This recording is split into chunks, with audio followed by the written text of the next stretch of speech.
All right, church, we are going through the one another's. Now, you can go to our website. You can see the one another's. These have been put in play since the beginning of January, and we are just charting through the one another's each week. This week is 1 John 4:7, which says, listen, beloved, let us love one another. Another one of the one another's. For love is of God, and everyone who loves is born of God and knows God. And this love that he's talking about is agape, which can only come from knowing the Lord. Like, we think that we can imitate it, but there's no way to imitate the true love of the Lord, for God is love, and the love is of God.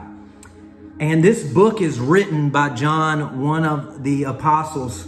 There's a song I've been listening to lately, and some of the lyrics says this. It says, there on the island, my Lord I did see.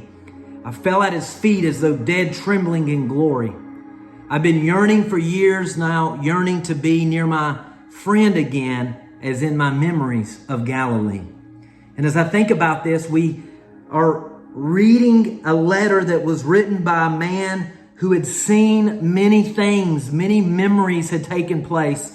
He had been harmed and betrayed. He had seen apostles die, many martyrs, and those that were closest to him. He had been boiled in oil and then banished to an island. And this is where God gives him this revelation that we read about in the book of Revelation. But even in the midst of that, he writes this book. We believe this is one of his last, and he talks about loving one another.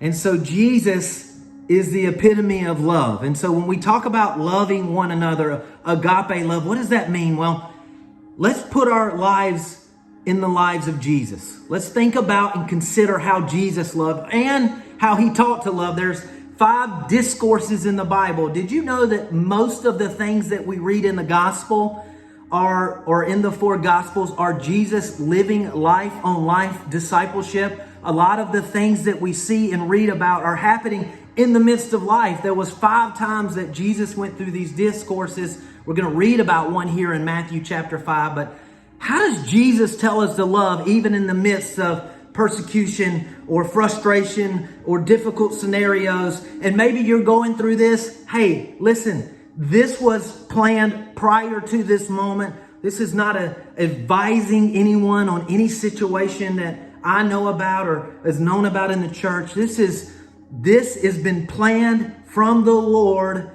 in the scriptures prior to this moment. But Jesus says in Matthew 5, and he says this, he says, you have heard it said, an eye for an eye and a tooth for a tooth. Can I tell you this? That's the world way of doing things. The world's way of responding to frustration and anger and bitterness is an eye for an eye and a tooth for a tooth. But Jesus says this, but I tell you to resist an evil person. That's love. Resisting an evil person, even when you feel like you need to respond, resist. Draw near to God and he draw near to you. Resist the enemy and he will flee. Jesus goes on to say this. He says, whoever slaps you on the right cheek, turn the other to him also. That's not the way that Jesus says to respond, the way he wants you to respond, not the way that the world wants you to respond. If anyone wants to sue you and take your tunic, you know what? Give him your cloak also. Give it to him. It doesn't matter in the kingdom-minded. It doesn't matter when we're kingdom-minded. And whoever compels you to go to mile, you know what? Go with him too. If somebody's asking a lot from you, go more. Go further. Do you hear me, Christian? Keep going. Give to him who asks, and from you who wants to borrow, do not turn away. Hey, listen, he goes on to say this in verse 43 of Matthew 5. You've heard it that it was said, you shall love your neighbor and hate your enemy. But I say to you, love your enemies. Love them. John says, love one another, for God is love, and everyone who loves is born of God and knows God. Bless those who curse you. Do good to those who hate you. Pray for those who spitefully use you and persecute you. I don't know what you're going through today, but listen, the enemy wants to attack you and make you respond to look like him. He wants you to take his identity on as you respond to persecution, as you respond to evil behavior, as you respond to accusations. But listen, dear Christian, please listen. Do not respond and look like the enemy. That's what he wants all Christians to do. He wants to put you on public display to those around you, to those who may not be believers. But Jesus says, I want you to respond different than the world. I want you to respond how I respond.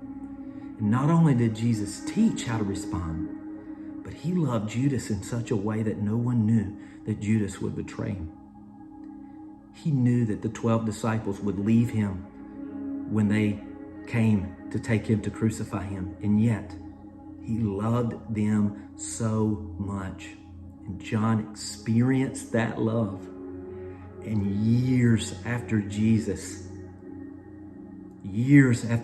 was crucified and resurrected, John is talking about this love. No matter what life threw at him, he said, beloved. He even started the verse with beloved. Hey, beloved Christian, love one another. No matter what you feel like you need to respond to, you don't. Love one another. God is your judge. God knows your heart. Keep your eyes on Jesus. Fix your eyes on Jesus. For God is love. So this week, your challenge is, no matter what comes after you in the form of hurt, pain, accusation, persecution, you name it, love one another. For love is of God, and everyone who loves is born of God and knows God. Dear Christian, beloved, let's show the world that we are born of God and that we know him by our love. Blessings on your week. I know this may be challenging, but God's given you the strength to do it. He's filled you with his Holy Spirit to love in the midst of pain, to love in the midst of issues. So, love, love, love. Love like Jesus, be like Jesus. Let people know that you know Jesus by your love. Blessings to you.